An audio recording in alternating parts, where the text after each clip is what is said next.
মানুষে তারে ভোট দিব। এমপি হওয়ার পরে যাই আটার বস্তা লইয়া মানুষের দুয়ারে দুয়ারে রাত্রে আটবা, ও মানুষে এমপি ভোট দিত। স্যার ঠিক কিনা?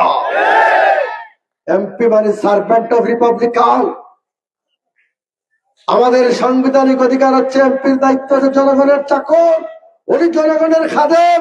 জনগণ বাড়িতে না খাইয়া ঘুমাইব, আর এমপি সব ডাকাত ছাত্ররাত অ্যাসিড ঘুমাইব। ওই এমপি আমরা চাই না, চাই না, চাই না।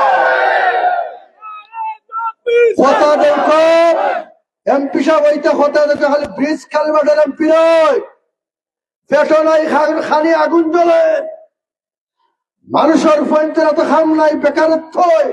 আমার এলাকার গোয়েন্দাট কোম্পানিগঞ্জ জন্টার প্রত্যেকটা ঘরে ঘরে মানুষ বেকার, ঠিক কিনা? দেশ স্বাধীনের 54 বছর হয়েছে, পুলিশে ইন্টারভিউ দেয় চাকরি নাই, স্কুলে ইন্টারভিউ দেয় চাকরি নাই, সচিবালয় ইন্টারভিউ দেয়। সাতমা কণ্ঠ, বড়লেখা জুরির প্রতিচ্ছবি।